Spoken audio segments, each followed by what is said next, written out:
Halo insan HPU, HPMU, dan rekan-rekan lainnya. Kembali lagi di podcast HPU Learning Center, di mana untuk kali ini kita akan ngebahas tentang planning. Ngomongin soal planning, apa sih penghalang eksekusi kamu saat ini? Well, setiap orang punya prioritasnya masing-masing. Tapi skema mana nih yang ideal untuk hidup kamu saat ini? Mari kita diskusi bareng soal menyusun rencana yang smart. Perencanaan menjadi hal yang sangat penting saat kamu sudah memulai suatu hal baik dalam kehidupan kamu dan area kerja kamu masing-masing. Perencanaan kembali menjadi penting karena lingkungan kerja yang tidak pasti dan terus berubah.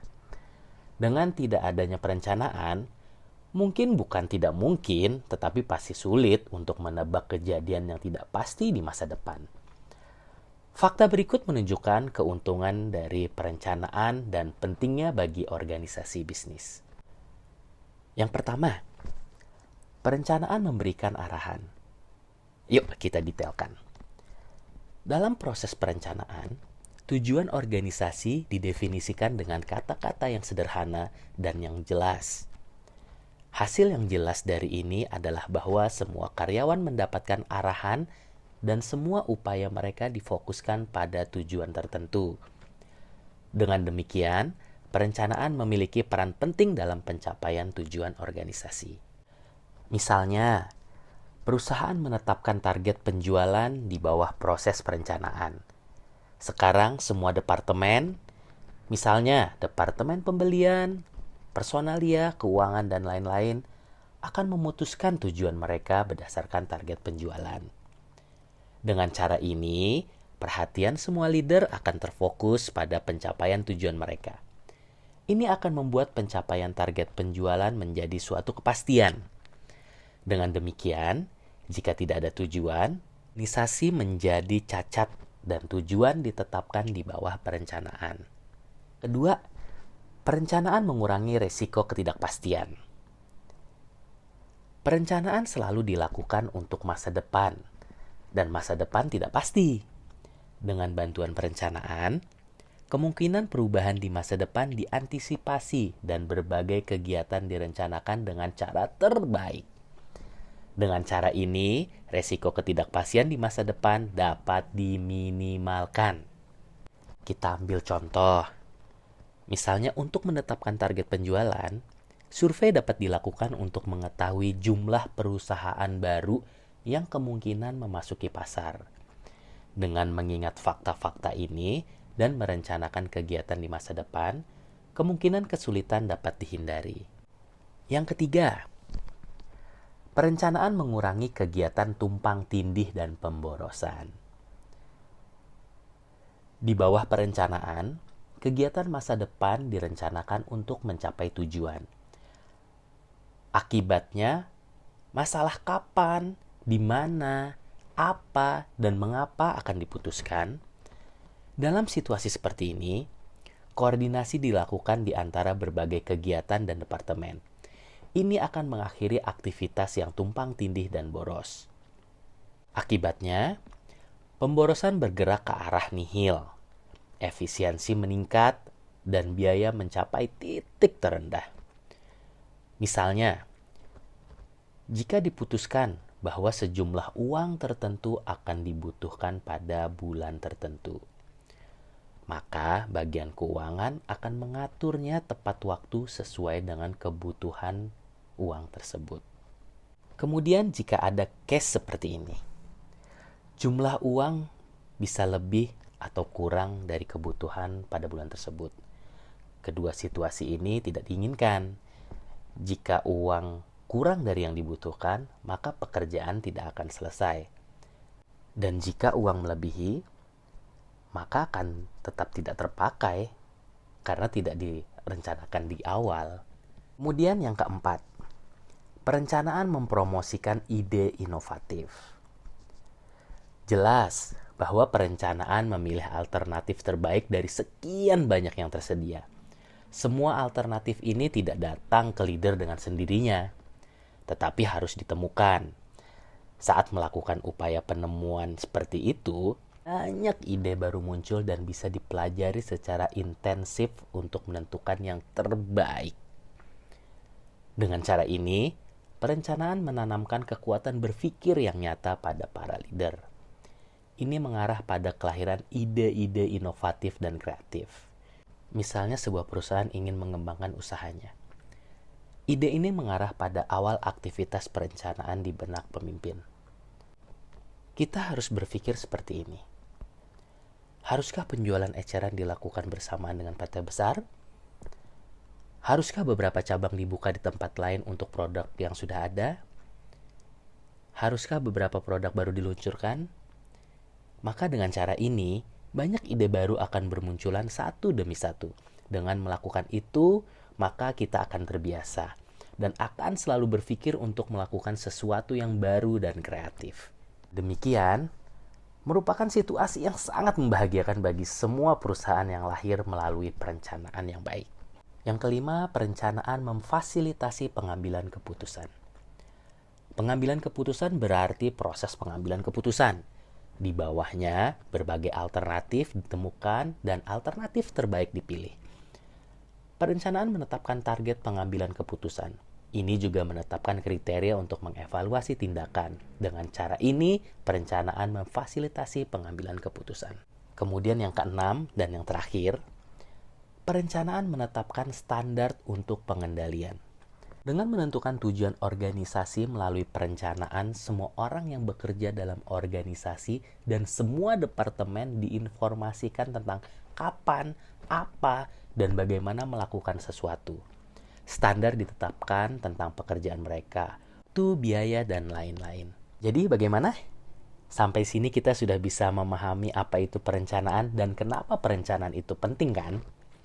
Berikut adalah tips bagaimana menyusun perencanaan dengan metode SMART. SMART Goal merupakan akronim dari Specific, Measurable, Achievable, Relevant, dan Time-bound. Metode ini umumnya digunakan untuk menetapkan rencana karir ataupun bisnis agar berhasil mencapai targetnya. Membuat SMART Goal Setting, kamu patut mengikuti beberapa hal agar rencana tidak bias. Yuk kita simak langkah-langkah penyusunan perencanaannya. Nomor 1, spesifik. Salah satu komponen SMART Goal adalah spesifik. Cobalah menetapkan tujuan atau rencana karir jangka panjang yang jelas, tidak ambigu, dan bisa jadi fokus utama. Sebagai contoh, misalkan saya ingin mendapatkan keanggotaan dari komunitas menulis di lingkungan tempat tinggal saya dan rutin mengirimkan artikel 2 hari sekali agar meningkatkan kemampuan menulis sehingga bisa menjadi penulis konten yang baik. Nah, sebelum kamu menentukan tujuan spesifik, berdasarkan Corporate Finance Institute, kamu harus bisa menjawab beberapa pertanyaan seperti ini. Pertama, siapa yang terlibat dalam tujuan ini? Kedua, apa yang ingin Anda capai? Ketiga, di mana tujuan ingin Anda capai? Keempat, kapan Anda ingin mencapai tujuan ini? Dan yang terakhir, mengapa Anda ingin mencapai tujuan tersebut? Nomor 2, measurable. Salah satu cara memotivasi diri dalam mencapai target adalah menentukan kriteria untuk mengukur dan melacak sejauh mana kemajuan Anda. Tujuan yang terukur membantu Anda tetap pada rencana dan tidak mudah teralihkan. Misalnya, menentukan indikator apa yang menjadi penentu Anda disebut berhasil atau gagal. Sebagai contoh, apabila Anda ingin menguasai bahasa asing, Mandarin dan Inggris, maka Anda bisa mengukur kemajuan melalui ujian dan tes yang hasilnya berhasil. 3. Achievable. SMART merupakan panduan dan kerangka kerja dalam membantu Anda mencapai target karir, pendidikan, maupun bisnis. Bagaimana mencapai tujuan kalau ternyata goals tersebut tidak dapat Anda capai?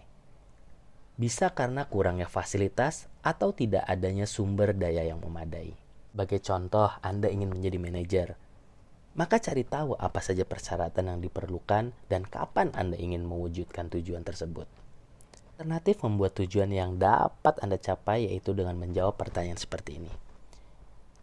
Apakah Anda memiliki kemampuan untuk mencapai target? Apakah Anda memiliki sumber daya yang dibutuhkan? Apakah ada yang pernah berhasil mencapai tujuan tersebut? Nomor 4, relevan.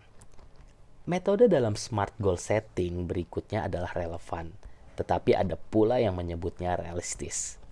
Yang Anda buat harus realistis atau relevan dengan kebutuhan masa depan Anda. Contohnya, untuk menggapai tujuan sebagai manajer, saya akan mengikuti pelatihan khusus yang relevan dengan posisi ini, sehingga saya dapat melamar ke posisi tersebut di perusahaan lain. Pastikan tujuan yang relevan berguna untuk menghindari kehabisan waktu dalam menyelesaikan tujuan yang sebenarnya tidak dibutuhkan bagi kemajuan Anda. 5. Time base. Cara cepat mencapai tujuan Anda adalah menetapkan tenggat waktu. Misalnya, saya ingin menjadi editor penulis konten. Maka tentukanlah kapan Anda ingin mewujudkannya. Apakah 6 bulan lagi atau tahun depan? Sebaiknya tuliskan waktu yang spesifik, yaitu bulan atau bahkan hari terakhir Anda merealisasikan target tersebut. Dengan adanya tenggat waktu, dapat memaksimalkan dan memotivasi Anda untuk tetap bertahan dan fokus demi mencapai impian. Jadi, apakah Anda sudah memahami perencanaan menggunakan metode ini? Kalau belum, coba perhatikan SMART Goal Example untuk berbagai situasi di bawah ini sebagai referensi. Contoh SMART Goal mahasiswa. Seorang mahasiswa dapat membuat perencanaan menggunakan SMART untuk lulus tepat waktu dengan nilai tinggi. Contohnya, spesifik. Saya ingin lulus dengan IPK 3,8 dan mendapatkan predikat cum laude. Measurable-nya, saya perlu mendapatkan setidaknya IP 3,0 di setiap semester. Achievable-nya, saya akan meningkatkan IP 3,0 menjadi 3,4 di setiap semester depan. Relevan, saya akan meningkatkan IP 3,0 menjadi 3,4 di semester depan. Dan saat ini saya telah memiliki teman belajar dan materi digital untuk bisa mendapatkan IPK 3,8 dan lulus dengan cum laude. Dan yang terakhir, time base. Pada September 2026 nanti, saya akan lulus dengan IPK 3,8 dan mendapatkan predikat cum laude dari kampus. Contoh SMART Goal di dalam bisnis. Case-nya, melunasi debitur 50 juta rupiah selama 24 bulan. Spesifiknya, melunasi debitur 50 juta rupiah. Measurable-nya, mengukur progres pemantauan cash flow dan kondisi keuangan bisnis keseluruhan. Achievable, menekan pengeluaran untuk pengembangan dan mengalihkan biaya untuk pelunasan biaya ke debitur. Relevan, membayar debitur merupakan tanggung jawab. Time base, dalam waktu 24 bulan hutangnya akan lunas. Gimana? Sudah nentuin goal kamu untuk tahun 2023 nanti? Baik di kehidupan pribadi dan kerjaan kamu? Kalau belum, yuk buruan kita buat perencanaan yang smart. Terima kasih sudah menonton dan mendengarkan video ini sampai habis. Semoga bermanfaat ya. Saya Kastalani dari HCMGA. Kalau kamu suka konten ini, jangan lupa like, comment, and subscribe. Akhir kata, salam perubahan.